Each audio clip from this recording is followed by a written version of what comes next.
Queridos, que Deus abençoe a todos em nome de Jesus, amém? Amém. Privilégio estar aqui, né?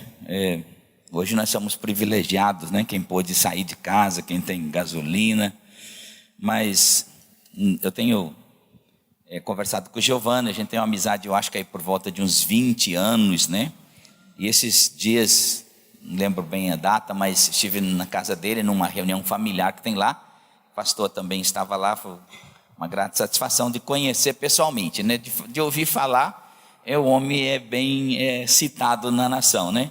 Então, conhecer o pastor, família maravilhosa, hoje aí fomos abençoados já com tantas coisas boas que aconteceram aqui no culto. Quantos aqui foram abençoados? Para quem não me conhece, meu nome é Irineu Grubert, eu sou casado, esse ano fazem 40 anos, com uma esposa maravilhosa chamada Fátima, e eu sempre digo assim, se Deus me desse uma oportunidade para mim casar de novo, eu ia procurar minha mulher ao redor do mundo para casar com ela, porque olha, que coisa boa que Deus me deu. Tenho 3 filhos homens, 2 casados, um é casado com uma ministra de louvor, chamada Heloísa Rosa, tenho 2 netos, 30 anos de ministério, 30 e poucos anos de cristão, né? Então, um pouco da minha história. Antes de eu ministrar aqui para vocês, quero falar um pouquinho. Nós temos algum material lá que está em pendrive, né? Então, tem esse aqui. São Paulo é uma benção com esse trânsito, né? Então, é uma mídia pequena, você pode botar para escutar as mensagens. Esse aqui está em áudio e vídeo, são 30 horas que tem áudio e vídeo, né? São 25 mensagens e mais 5 musicais. Teve uma banda que viajou muitos anos comigo, chamada Atmosfera de Adoração. E também tem alguns de mensagens lá, são 3 ou 4 volumes, cada um tem 70 horas de mensagem, ou seja, mais de 70 mensagens em cada pendrive. Então, trânsito abençoado de São Paulo, em vez de você ficar xingando o motoqueiro e tal, você põe uma pregação para ser edificado. Amém, queridos? Depois você pode pagar com dinheiro, com cheque, cartão de crédito, como você queira. Se não tem nada disso, pega com o pastor aqui que ele tem bastante. Abra sua Bíblia comigo, queridos, vamos ganhar tempo, em Lucas, capítulo 4.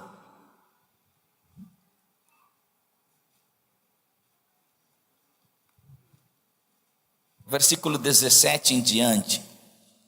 Lucas, capítulo 4, versículo 17 em diante. Diz assim: foi-lhe entregue o livro do profeta Isaías, abriu e encontrou o lugar onde está escrito: o Espírito do Senhor está sobre mim, porque Ele me ungiu para pregar as boas novas aos pobres, Ele me enviou para proclamar liberdade aos presos, recuperação da vista aos cegos, para libertar os oprimidos e proclamar o ano da graça do Senhor. Então ele fechou o livro, devolveu ao assistente e assentou-se. Na sinagoga todos tinham os olhos fitos nele. E ele começou a dizer-lhes: hoje se cumpriu a escritura que vocês acabaram de ouvir. Que Deus nos abençoe por sua palavra nessa noite, em nome de Jesus. Amém, queridos? Eu queria falar sobre um assunto nessa noite que é largamente discutido, falado dentro da igreja, que é sobre unção. E a gente pode dizer aonde é a origem da unção. A origem da unção vem de ungido de Deus ou de Cristo, aquele que tem parte divina, né? E a gente sempre quer definir o que é a unção de Deus. Então, muitas pessoas pensam que a unção é tremer, chorar, rir, arrepiar, sei lá, sentir alguma coisa cair pelo Espírito. Na verdade, isso não define o que é a unção, isso define efeitos da unção. E eu acredito, queridos, que nós vamos passar por um avivamento ainda nessa nação, em nossas vidas, que Deus vai fazer muito mais do que fez. Vai acontecer coisas maiores, diferentes do que aconteceu até hoje, em termos de efeitos da unção de Deus. Agora, se a gente pudesse achar uma sentença que explicasse melhor a unção de Deus, talvez eu diria, naquilo que eu entendo, que a unção de Deus é uma habilidade divina sobre um homem ou uma mulher de Deus, para que esse homem e essa mulher de Deus possa fazer a obra como o próprio Deus faria. Essa é a melhor definição para a gente entender a unção de Deus, ou seja, uma habilidade que Deus coloca sobre cada cristão para que ele cumpra a sua chamada, cumpra a vocação que está sobre ele e que ele também faça a sua parte no corpo de Cristo, porque a gente precisa também ter um entendimento que, como igreja, nós não fomos chamados para assistir o culto. É muito bom a gente estar nos cultos, porque dentro dos cultos de comunhão a gente recebe instrução, recebe bênçãos, porque a área da comunhão promove muitas coisas, cura emocional, cura espiritual, cura física. Então é extremamente importante e necessário estar reunidos, mas nós temos, além das nossas reuniões, a nossa atividade como corpo de Cristo, aleluia, uma chamada de cada um. Então Deus te escolheu para usar você também na obra do Senhor, amém? Olha para o seu irmão e diga assim: você foi escolhido do Senhor. Aí a gente olha, talvez para pegar o maior de todos os exemplos, nunca a gente pode achar um outro a não ser Jesus. Jesus, ele sempre vai ser a nossa maior referência. E quando a gente olha para Jesus, esse texto que eu li, Jesus está vindo agora de uma etapa na vida, depois de ser cheio do Espírito Santo no Jordão, ele é pelo Espírito levado ao deserto, passa um tempo de jejum e ele é tentado, e lá ele vence o diabo com todo o poder da palavra, e então ele sai debaixo da unção do Espírito Santo e começa a promover milagres. Então existe uma pergunta de onde é que vem essa capacidade de fazer milagre, porque Jesus até os 30 anos ele era conhecido como filho do carpinteiro. Ele não havia feito nenhum milagre, ele era santo, perfeito, não havia pecado, mas não fazia milagres. Ele só começou a fazer milagres a partir da unção de Deus que veio sobre ele, ou seja, a partir da presença do Espírito Santo. E agora Jesus então lê num sábado esse texto que nós lemos aqui, para explicar, para dizer para o povo que essa era a razão dele poder fazer milagres, ou seja, a unção do Espírito Santo. Talvez ele não foi compreendido pelos maiores grupos religiosos, ou seja, pelo maior grupo religioso da época, os fariseus. Ele era questionado, de onde é que vem esse poder? Os fariseus, por não compreender, não discernir, eles diziam que Jesus fazia os milagres por Beelzebu, pelo poder de demônios. E aí Jesus disse, não, todo milagre, toda ação miraculosa partindo de mim, ela vem do dedo do Espírito de Deus, ou seja, por uma habilidade divina, aleluia. E é interessante que a gente precisa compreender também que Jesus, tudo que ele fez, queridos, tudo, em termos de milagre, foi pela habilidade do Espírito de Deus. E ele também só autorizou a igreja a ir.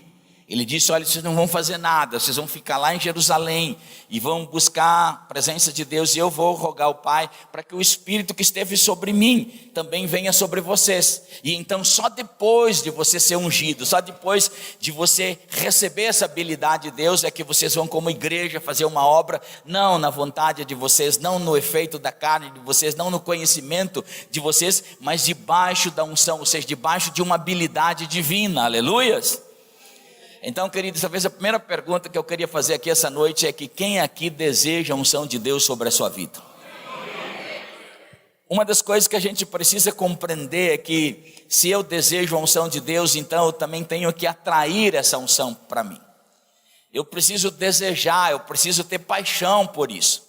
Às vezes as pessoas elas pensam, se Deus vem, Ele vem de qualquer jeito. Não, precisa também a gente ter fé. A gente precisa canalizar através da fé e se apaixonar. Eu preciso de uma unção de Deus para a minha vida, receber sem medo. Às vezes a gente eu trabalho muito com ensinamento sobre o Espírito Santo, e a gente faz apelo. Eu também participo de eventos onde os pregadores fazem apelo segundo aquilo que eles estão ministrando. Então a gente vê que tem pessoas que são envolvidas pela palavra, se apaixonam por receber aquilo que foi ministrado da palavra. Então quando a gente chama as pessoas da frente para receber, muitas pessoas vêm quebrantadas e em direção àquilo que eles querem receber, mas muita gente vem indiferente. Ela vem olhando para o teto, coçando a cabeça, como se aquilo, tipo assim, se Deus quer, quer, se não quer, não quer. Então a gente precisa entender, se eu desejo alguma coisa em relação a Deus, eu também tenho que desejar isso com paixão, com fé, aleluia. Porque a unção que você busca, essa é a unção que você vai encontrar. Olha para o seu irmão e diga assim, a unção que você busca, é a unção que você encontra. Na verdade, quando a gente olha, criam muitos chavões, de maneira que virou utopia dentro da igreja. Porque a gente pensa assim, uma hora dessa eu viro uma esquina, trompo com um anjo e ele vai resolver minha vida espiritual. Não, querido. A Bíblia diz que também precisa uma ação nossa. A ação de Deus é importante, Deus nunca falha, Deus sempre faz a parte dele. Mas Jeremias 33:3 diz o seguinte: se vocês me invocarem, se vocês me buscarem, precisa ter uma ação sua em relação a mim. Então, para quem me invocar, para quem me buscar, então eu virei sobre vocês, eu darei coisas grandes que vocês não sabem, farei coisas grandes. Mas precisa a gente ir em direção a Deus. A Bíblia diz que aquele que bate, a porta se abre, aquele que busca, acha. Deus diz assim: se vocês se achegarem a mim, eu me achegarei a vós. Então, se a gente busca uma unção, a gente vai encontrar essa unção. Se você não buscar, não houver uma ação sua em direção a Deus, vai ser difícil você receber a unção. Por quê? Como Deus desenha no nosso coração o nosso chamado? Deus começa através da palavra profética, através da pregação, através da profecia, do dom da profecia, do seu momento de oração. Deus, ele começa a desenhar o que ele tem para você. Ele começa a trazer o futuro para o seu presente e dizer quem você vai ser. Então Deus começa a desenhar a respeito do seu serviço dentro da igreja, do corpo de Cristo, ou seja, da sua chamada. E então Deus começa a desenhar para cada um. Eu lembro da minha vida, quando Deus começou a falar a respeito do meu ministério, da minha chamada. Eu morava numa cidade muito pequena, eu nasci no Rio Grande do Sul, me converti no Mato Grosso do Sul. E então quando Deus começou a falar comigo, eu morava no interior. E Deus começou a trazer palavras desenhando quem eu seria no futuro, dizendo: olha, meu filho, eu vou te usar, eu vou te levar em auditórios ao redor do mundo, você vai falar a milhares de pessoas. E então eu comecei a analisar, eu tinha algumas questões, porque eu pensei, se existe uma chamada para ir ao redor do mundo, a gente não pode fazer isso a pé, você precisa de avião.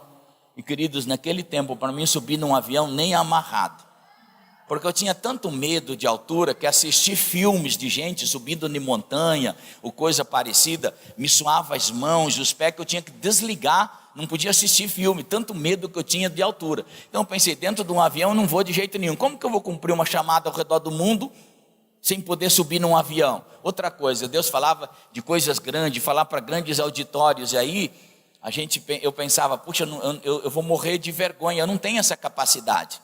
Então o que é que eu faço? Se Deus fala alguma coisa que a gente não tem essa capacidade, a gente precisa buscar uma capacidade dele. Então eu precisava sobre a minha vida uma unção de Deus. Então eu comecei a fazer um pacto com Deus. E eu comecei uma vida de meditar na palavra e orar de 2 a 10 horas por dia. E então gastava todo o tempo que eu podia, às vezes eu não fazia as minhas refeições naquele tempo, eu passava orando. Eu levantava de madrugada, orava, e então gastava o máximo de tempo possível, de 2 a 10 horas por dia. Eu lembro que às vezes eu ia orar no sítio de um amigo meu, ele tinha uma árvore muito grande, assim, frondosa, muita sombra, e lá no Mato Grosso do Sul, a gente já morou lá com o Giovanni, então a gente sabe que lá é quente. Então eu levava um colchonete e levava uns cassetes de um pregador que foi meu mentor, pastor David Robertson. E como tinha muito mosquito, eu levava um lençol. Então eu me deitava naquele colchonete, botava aqui, chamava Walkman, né, que era com fita cassete. E é uma coisa de mais tempo isso. E ficava escutando aquelas pregações em inglês e orando em língua. E aí coberto com um lençol branco. Agora você pensa numa visão assim, se alguém passasse por ali, visse aquele cara embaixo de um lençol branco falando em língua, a pessoa ia passar, pensou, olha, encontrei o chupa-cabra. E muitas vezes a minha mente queria me trair, dizendo assim, olha, se alguém passar aqui, eles vão te internar, você é louco. Mas na verdade, tudo que a tipo de loucura que eu estava desenvolvendo, é que eu precisava encontrar uma unção para o meu chamado. Uma habilidade de Deus para a minha vida, para aquilo que Deus havia prometido. E então, eu lembro que mais ou menos um ano depois, dessas experiências. Então eu recebi o entendimento da unção do Espírito de Deus, e aí Deus começou a operar no meu chamado. Comecei a pregar nas cidades circunvizinhas, e depois no estado, depois no Brasil, e aí Deus me levou às nações. Na verdade, a unção que você busca, essa é a que você encontra, aleluias. Se você tem que definir qual é a sua chamada, o que Deus tem falado com você. Quem aqui tem promessas de Deus para a sua vida? Então você tem que buscar uma unção que opera exatamente em função dessa chamada que você tem.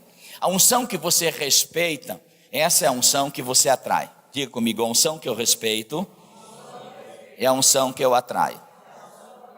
Na verdade, no cristianismo nós temos algumas coisas que nós trabalhamos de forma errada.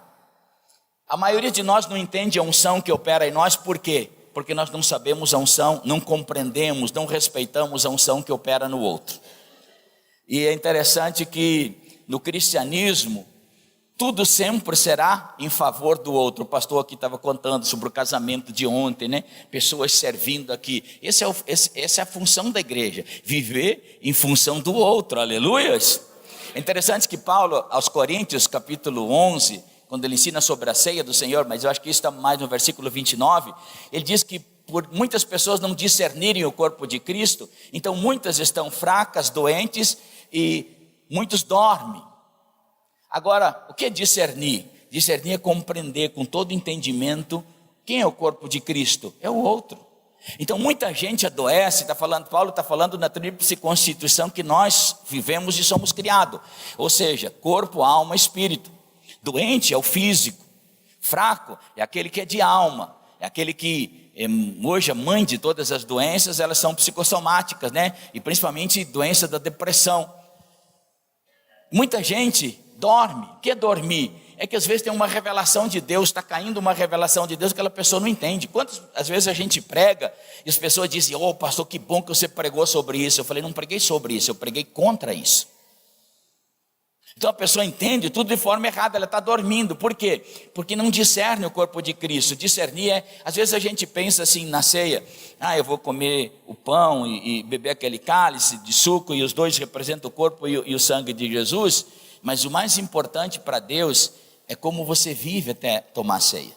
Qual o teu comportamento com o corpo de Cristo, com as pessoas ao seu redor, como você entende os menores na igreja, como você entende aqueles que não têm tanta fé quanto você, como você age em relação a compreender eles, ou você é sempre aquele que tem uma história que sempre é maior, sempre quer ser melhor, como você discerne o corpo de Cristo, como você trabalha no corpo de Cristo. Para que a gente compreenda a unção que está sobre nós, a gente primeiro precisa compreender a unção que está sobre o outro, aleluia. E isso é muito mal compreendido no corpo de Cristo. Talvez 3 princípios básicos que a gente deveria ter na vida e praticar na vida cristã é que tudo que faço primeiro tem que ser em favor do outro, aleluias. Quando Jesus encontrou uma pessoa que estava perdida em relação a compreender a lei e os profetas, ele diz, olha, é muita coisa para mim entender, tantas profecias, e aí Jesus diz, olha, tudo isso se resume em 2 coisas, 2 mandamentos só. O primeiro é estar ligado em Deus, ou seja, amarás o Senhor teu Deus com a tua alma, com o teu coração, com a tua força. E o segundo é amar o próximo como a você mesmo, ou seja, você nasceu para amar Deus e servir as pessoas, aleluias. Segundo lugar, tudo que Deus faz em você, toda mudança interior, não é para te tornar melhor do que os outros, é para te tornar melhor do que você mesmo.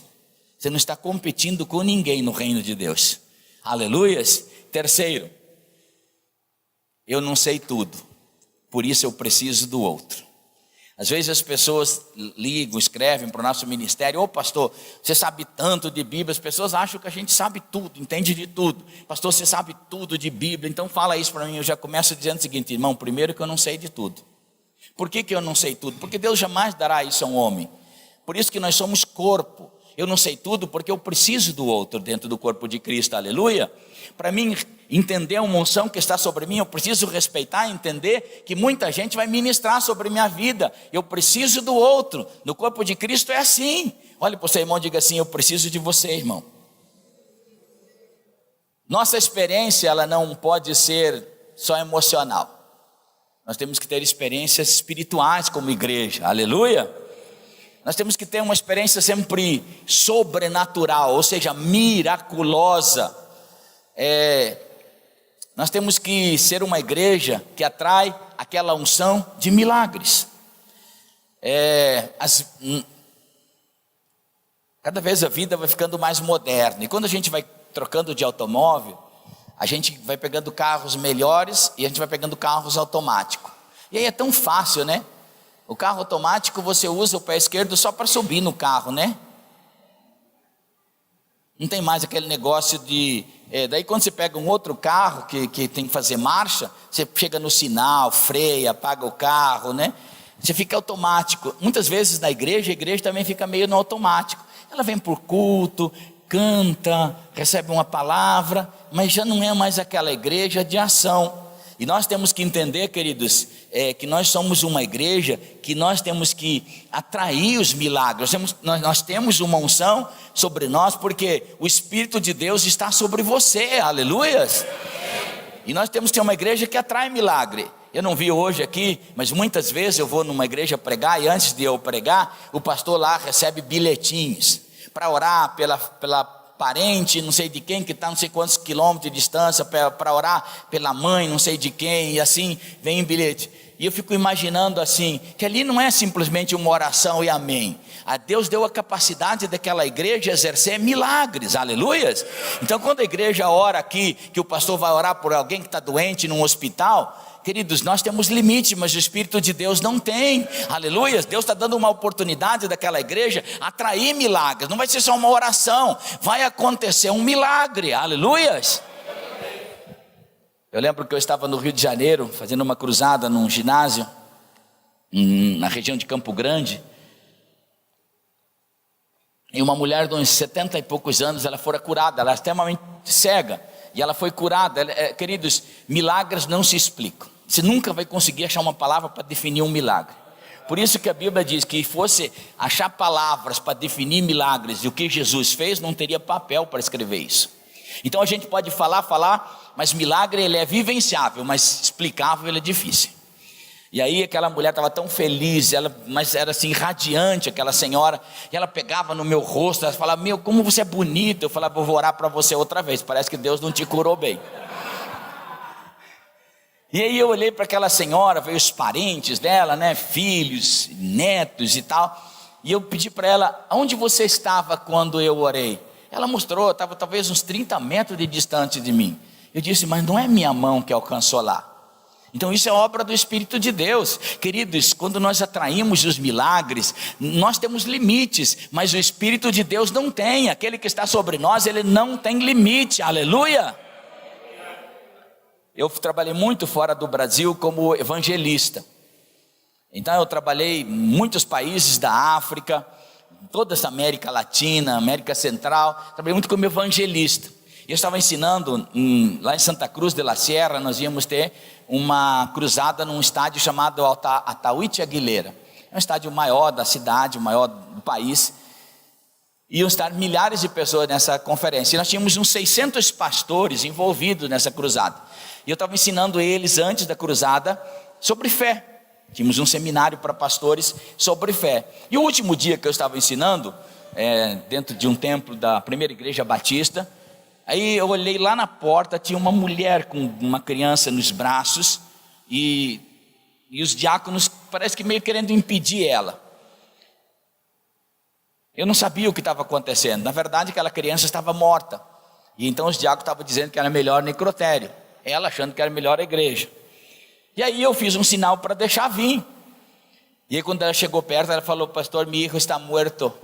E aí tinha uma mesa de ceia assim, nós tiramos os vasos de flor que tinha. Eu falei: põe essa criança aí e vamos orar, ficar em pé e vamos orar. Aí convidei os pastores a estender a mão e tal, e orei. Eu falei: Deus, ressuscita essa criança. Nada. Vamos lá, mais uma vez: Deus, ressuscita essa criança. Nada. A terceira vez, quando nós oramos, aquela criança tossiu e ela levantou, mas aquela mãe pegou aquela criança com tanta força e apertava. Eu falei: mãe, nós acabamos de ressuscitar ela, vai morrer desse jeito de novo. Mas, queridos, foi tanta presença de Deus. Queridos, aquele que ressuscitou Jesus dentre os mortos é o que está sobre você, aleluia. Foi tão interessante que um dos moços que estava lá naquele trabalho, um dos pastores, obreiros, ele tinha um trabalho no interior. Então terminou aquele trabalho, ele foi lá buscar roupa para participar das cruzadas. Quando ele chegou na fazenda onde ele trabalhava e morava, ele encontrou o colega de trabalho dele, que parava no mesmo quarto, morto, enforcado. Mas como ele veio debaixo daquela unção, ele olhou aquele cara morto, ele viu uma oportunidade de Deus fazer um milagre. Tirou o cara da corda lá, e ele disse que botou o cara em pé e falou: agora você anda, em nome de Jesus. Largou, o cara caiu no chão.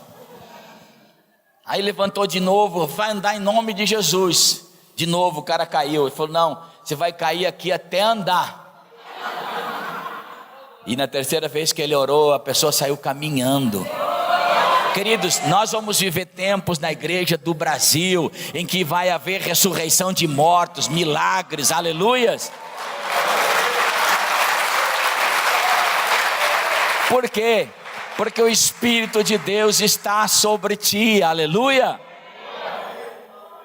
A unção que você recebe é a unção que vai trabalhar através da sua vida e também em você. Em João primeira carta de João, capítulo 1, versículo 20 a 27, diz que você recebeu uma unção, a unção da verdade. E quando a gente fala verdade, a gente não está falando de uma ideologia só. Quando a gente está falando de verdade, a gente está falando de uma pessoa. Jesus disse: eu sou a verdade. E Deus, o Pai, Ele resolveu como Deus, Ele resolveu se revelar toda a verdade em Cristo Jesus. E a Bíblia diz que não há nessa aliança entre o céu e a terra nenhuma outra fórmula de entendimento e de revelação a não ser por Cristo Jesus, aleluias. Então o que Deus fez? Deus fez uma coisa tão extraordinária com você, que o dia que você nasceu de novo, Deus colocou você uma capacidade, uma habilidade de compreender toda a verdade em Cristo Jesus. Esses dias eu estava fazendo um ensinamento sobre verdade, e eu falei: nós aprendemos muitas coisas, mas não é a verdade. A verdade toda está resumida naquilo que é entendimento em Cristo Jesus. Por exemplo, só um assunto aqui. Nessa geração nunca teve uma geração que soube tanto a respeito de sexo como essa. Todo tipo de informação. Mas também nunca houve uma geração tão doente a respeito desse assunto. Até, segundo pesquisa, 50% das pessoas que frequentam a igreja evangélica têm alguma doença em termos de pornografia. Por quê? Nós aprendemos muito um assunto, mas não aprendemos a verdade sobre ele. Porque toda a verdade está concentrada naquilo que é em Cristo Jesus. Quando você conhece essa verdade, ela te liberta, aleluia. E então nós aprendemos muito no Brasil: se eu tenho talento, sou escolhido por Deus como pastor, como ministro de louvor, como uma outra ação dentro da igreja, então o importante é Deus me usar. Isso é importante, queridos, mas o mais importante é Deus te aprovar também. Então a maioria da igreja, ela não é tratada por Deus, ela não é aprovada por Deus. Então nós temos bons talentos que se perdem no caminho. Quantos cantores que eram ministros de louvor abençoados, reuniam multidões, a gente era tocado pelo que eles faziam, mas depois o caráter corrompeu eles, e hoje eles estão fora do circuito da igreja, do corpo de Cristo. Quantos pregadores, queridos, que a gente, puxa, era bom ver eles ser usados por Deus, mas aí a gente olhou que no caminhar da vida cristã eles não foram aprovados por Deus, porque eles não deixaram Deus trabalhar dentro dele. Queridos, com 30%, 35% da igreja que é salva no Brasil, o Brasil já deveria ter mudado. O Brasil não mudou porque a igreja não foi transformada. Quando a igreja entender que essa verdade se revelar, e a verdade que Deus colocou dentro de nós é exatamente para tirar os enganos do mundo e tirar todo o erro do mundo, para concentrar a gente num caminho da verdade, aleluia. Então a gente precisa dar um tempo para o Espírito Santo operar na nossa vida. A Bíblia diz em Romanos 8,14 que os que são guiados pelo Espírito de Deus, estes são os filhos de Deus. Guiado é aquele que é dirigido, que é manipulado, esse é guiado, aleluia. Deus te dá uma habilidade para você trabalhar dentro da sua chamada, ou seja, de evangelizar, você tem uma unção de Deus para evangelizar, aleluias. Esses dias atrás nós estávamos com um congresso lá em Florianópolis, e aí fomos ministrar, e aquele culto demorou muito, era tipo assim, era um congresso de 4 dias, eu ministrei 2, e o último dia o culto foi meia-noite. Então, no final do culto tinha tanta gente caída pelo poder do Espírito Santo, embriagado, falando em línguas, cheios do Espírito Santo, é aquele culto que você não consegue terminar. Mas aí lá pela meia-noite nós saímos da igreja, fomos no restaurante. Crente é mais ou menos assim, o tanto que ele ficou na igreja, depois ele fica no restaurante comendo. Mais ou menos 2 horas na igreja, precisa ficar 2 horas no restaurante. Aí saímos do restaurante, era 2 horas da manhã. Eu tinha que viajar mais uns 70 quilômetros, que era a minha casa. E eu pensei, estou cansado, preciso ir embora, vim uma série de reuniões e pregações. E aí, quando eu saí para fora, esses meninos que guardam o carro, ele chegou para mim e falou: eu guardei seu carro, quero um dinheiro. Eu pensei, puxa vida, essa hora da manhã, um cara desse para me encher a paciência, estou cansado, vou embora. Mas quando eu tive a minha reação, o Espírito de Deus teve outra. Ele falou: olha, é uma oportunidade de você falar de Jesus para essa pessoa. Aí, tudo bem, Deus falou, tirei R$20 assim, falei para ele: olha, eu vou te dar esse dinheiro. Ele veio pegar, falei: não, você precisa me ouvir um pouco. Aí eu falei assim: você precisa largar essa droga de vida, essa droga aí. Ele falou: mas eu não tomo droga. Era visível que tomava. Eu falei: mas não é droga, essa droga da vida sem Jesus. Quando eu falei isso, os olhos dele se encheram de lágrimas. Ele falou: quem você é? Eu falei: sou um filho de Deus. Ele falou: você ora por mim? Ora. E aí, queridos, pensa uma pessoa de rua, suja, né? Estava barbuda. Aí eu orei com ele, expulsei demônio, preguei o evangelho para ele, orei por libertação. E aquele homem chorou, babou, ranhou, assim. Depois de uns 20, 30 minutos, ele estava assim, aquela cara quase irreconhecível assim. Eu peguei meu lenço, falei: limpa seu rosto. Aí ele limpou o rosto, foi me devolver o lenço. Eu falei: não, essa é a primeira oferta que eu vou te dar, esse lenço. Aí ele falou: puxa, eu preciso ir numa igreja, servir a Deus. Ele falou: eu me sinto tão leve.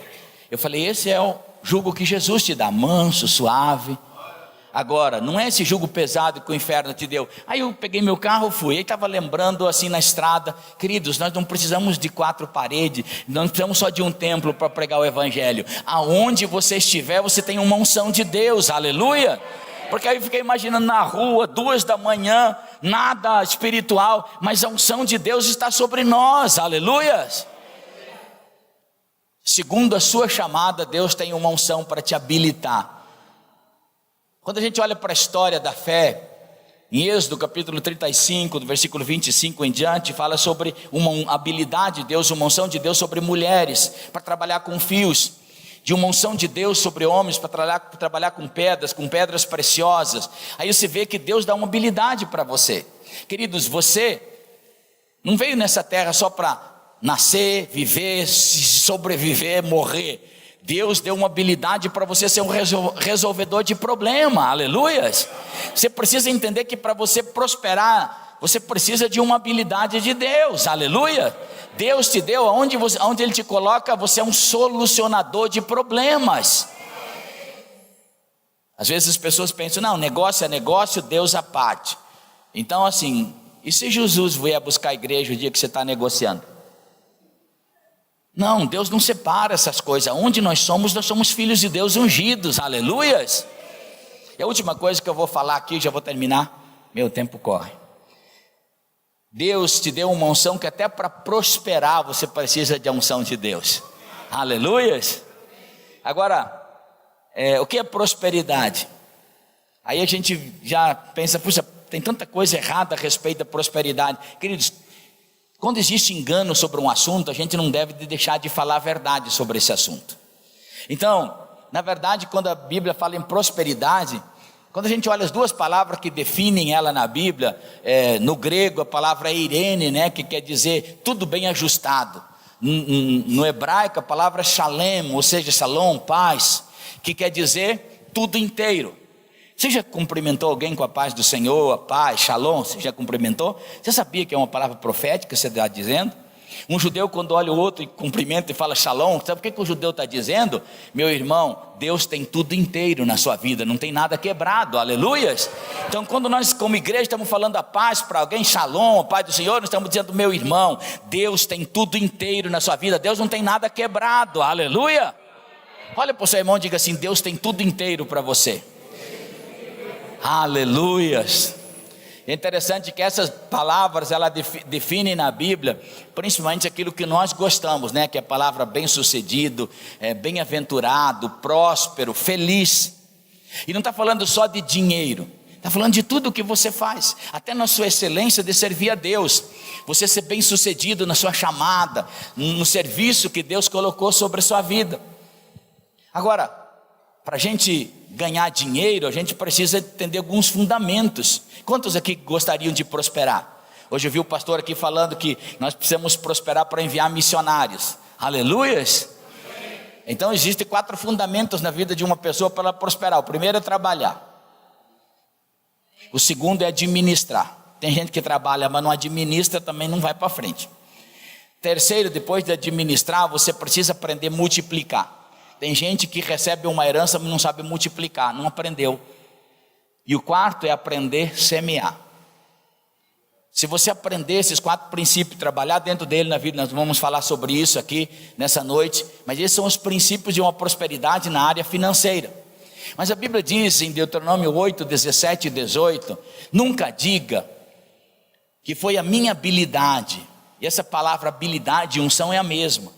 Nunca diga que foi a minha habilidade, que tem poder, o meu braço que tem poder de conquistar riquezas. Antes, lembra do Senhor teu Deus, que Ele é que te dá uma habilidade para você adquirir riquezas. Aleluia!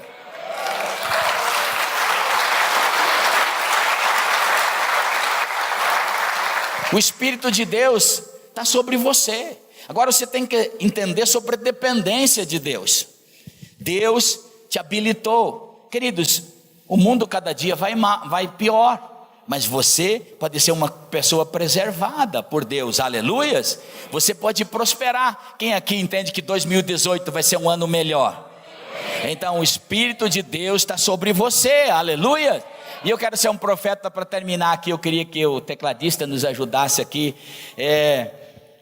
Eu quero ser um profeta de Deus. Querido, se você entender isso que nós estamos pregando aqui essa noite, você vai terminar o 2018 em vez de endividado, você vai terminar abençoado, com dinheiro para férias, com tempo para aleluias. Olha para o seu irmão animado e diga assim: 2018 vai ser um ano abençoado na sua vida.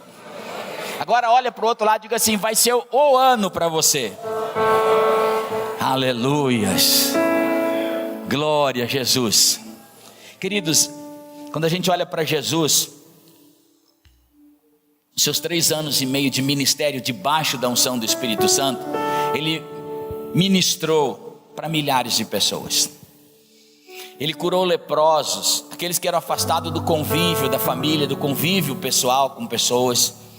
Ele perdoou prostitutas, deu um novo modelo de vida para elas. Jesus, para quem tinha fome, Jesus deu de comer. E assim Jesus ministrou, perdoou milhares de pessoas. E é interessante que a gente olha que no dia de Pentecoste, quando o Espírito Santo veio, só tinha 120. Por que milhares de pessoas gostavam de participar dos cultos de Jesus? E no dia de receber a unção, a habilidade de Deus para cumprir o chamado de Deus, para cumprir o propósito de Deus, tinha só 120 pessoas. Porque daquelas milhares, queridos, só tinha 120 que tinham um desejo de cumprir as profecias que Deus falou sobre eles. Às vezes a gente olha hoje na igreja também, milhares de pessoas querem receber dos cultos de Jesus, os milagres, as coisas boas. Mas quando Jesus quer derramar uma unção para habilitar aquela pessoa, para que ela cumpra um propósito de Deus, entenda um propósito maior nessa vida, cumpra um chamado divino, então a gente vê poucas pessoas. E eu queria essa noite aqui, eu espero que eu esteja diante de um auditório que esteja apaixonado por servir a Jesus, por cumprir o propósito de Deus, por receber uma habilidade de Deus para cumprir esse propósito maior de Deus na sua vida, aleluias. Fica em pé, eu quero orar com você nessa noite. Eu sinto que há uma unção de Deus tão boa nesse ambiente, aleluias. Esse vai ser um ano de avivamento na sua vida, vai ser um ano de avivamento na igreja, aleluias. Olha para o seu irmão e diga: esse vai ser um ano de avivamento para você. E a última coisa que eu quero fazer aqui, gastando 2 ou 3 minutos. Pastor, eu quero uma unção de Deus sobre a minha vida. Aqui Deus está derramando hoje uma unção nova, uma unção fresca, para que você agora volte a ser dependente de Deus. Ore mais, busque mais a presença de Deus. Seja o ano de paixão pelas coisas do Senhor, e Deus vai te habilitar para que você seja um homem ou uma mulher de milagres. Aleluias. Pastor, eu quero. Se você quer uma unção nova, sai do seu lugar, vem aqui na frente e nós vamos orar com você. Aleluias. Mas venha porque você quer receber. Aleluias. Porque você quer receber uma unção nova. Aleluias. Aí, essa banda maravilhosa aí, irmão, acha uma canção do Espírito Santo aí. Essa é a noite que você vai receber uma unção fresca sobre a sua vida. Aleluia. Aleluias. O Espírito do Senhor Deus está sobre ti, e Deus te ungiu. Aleluia. Uau. Agora você fecha os olhos, esqueça quem está ao seu lado esquerdo ou direito. Começa a rasgar seu coração, abre sua boca, comece a falar em outras línguas. Se você não é cheio do Espírito Santo, essa é a noite de você ser cheio do Espírito Santo. Sim, Jesus, traz uma unção nova sobre os teus filhos. Nós falamos uma unção nova.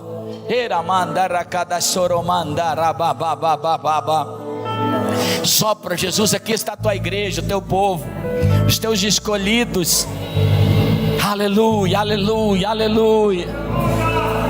O Espírito do Senhor Deus está sobre ti. Deus te ungiu. Aleluia, aleluia. Perto quero estar,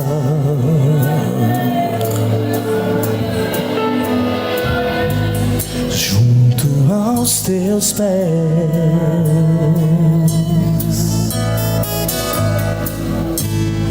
Pois prazer maior não há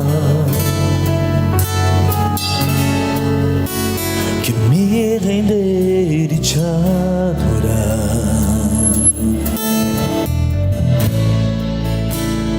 Tudo que há em mim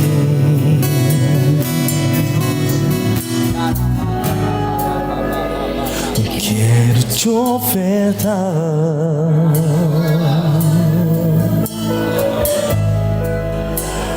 Mas ainda é pouco, eu sei, se comparado ao que atrai a unção que está sobre sua vida nessa noite. Eu sou apenas servo, teu amigo me tornei.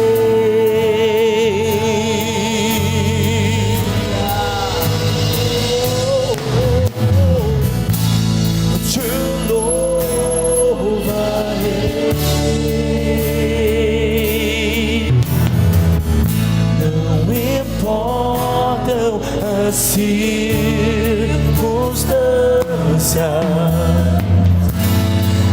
adorarei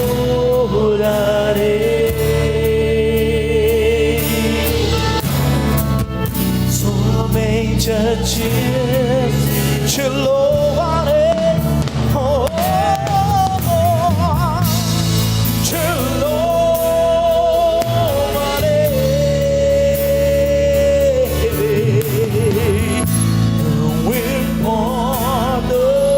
as circunstâncias, adorarei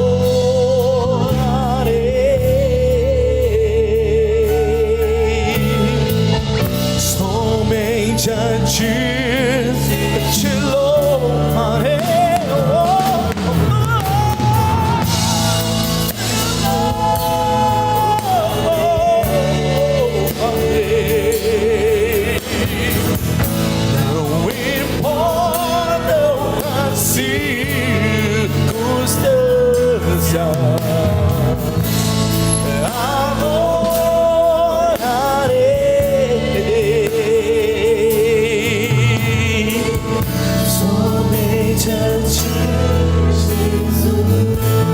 Senhor Jesus, nós te adoramos nessa noite. Nós oramos para que uma unção nova se apegue ao coração dos seus filhos. Uma uma estação nova de Deus. Queridos, ore comigo. Eu queria que você orasse junto nessa hora e diga assim: Senhor Jesus, eu recebo a tua palavra em meu coração, o poder que ela tem, a sabedoria que ela traz, os milagres que ela faz.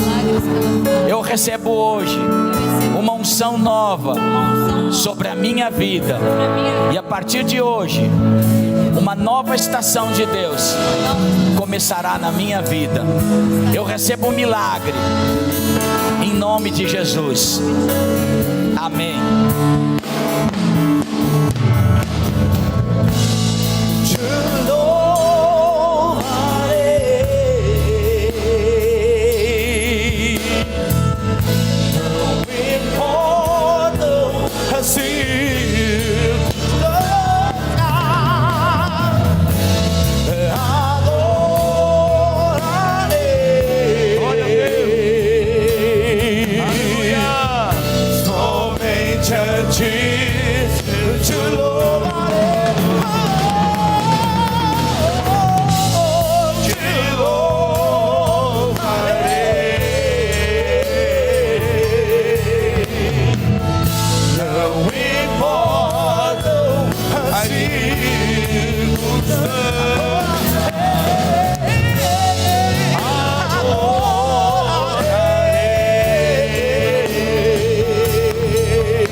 A ti pertence a honra, a glória e o louvor para sempre. Aplauda o Senhor e dê glória a Deus com vontade. Aleluia! Pode voltar para o seu lugar. Glória a Deus. Aleluia.